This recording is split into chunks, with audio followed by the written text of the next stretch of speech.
considering the deep and powerful truth that all of God's relations to us in this life are via grace, which is really what we are talking about here as we speak about dining at the table of grace and living life at the table of grace. So in considering that every connection that God has with us is via grace, is through the medium of grace, because there is no other way for him to relate to us.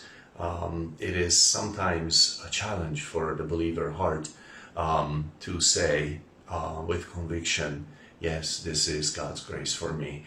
And welcome to this morning's Jolt, and I'm pretty sure this will jolt your spiritual heart. Either you'll get very angry with me or you'll agree.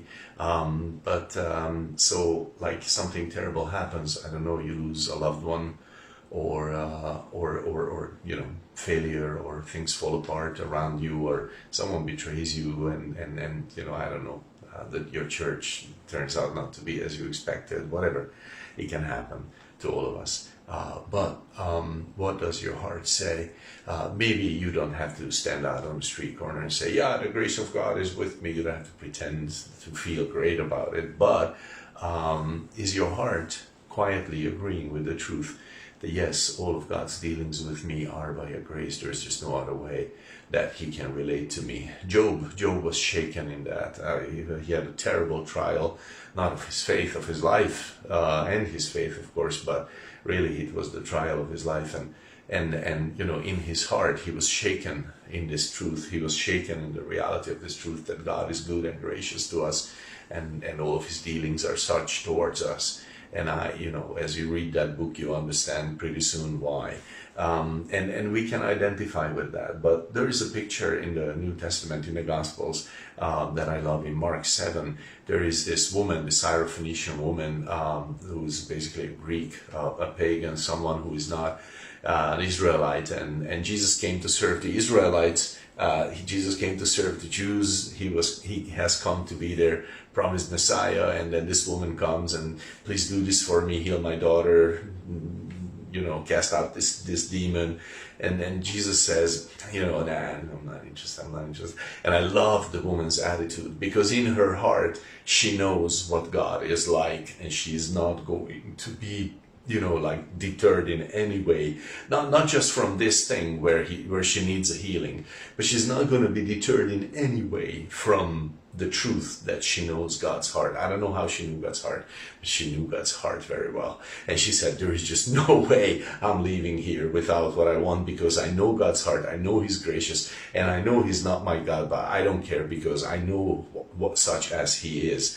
And she was talking very much like Ruth in the book of Ruth. She was talking very much like other people who had no right being in Israel or being in the will of God, and then they just said, nope, I know the heart of God is this for me, and I'm just going to have it. And she says, when Jesus says finally, it's just not good to give the bread of the children and give it to the dogs, basically saying it's not good to give you a dog something that belongs to God's people. And she says in verse 28 to that amazing statement, I mean, how many of our hearts would say after that, that's not grace, that's not mercy, that's not love? But she answered and said unto him, yes, Lord, yet the dogs under the table eat of the children's crumbs. She says, I don't care, you're not shaking me, I know who you are. And even those words, I know that you have a purpose with them, and he sure did. But that's not going to deter me.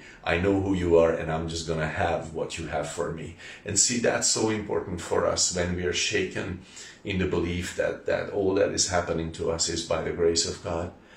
We need to look at him and say, no, I know who he is. I know who my God is. And I'm just going to take this, and I'm just going to push forward, and I'm going to take what is mine. I'm going to take what his heart has for me.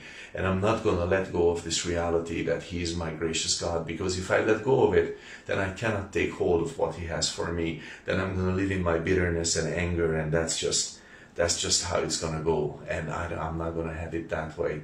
See, the obvious truth is, let's not give the food of the children to enemies, but God in his heart, in his gracious heart, 1 Peter 5:10, in his gracious heart, he went beyond that, and he said, What if I made those enemies my children? And see, living like this in life with our God and then living like this with God towards others, it's a world-changing thing.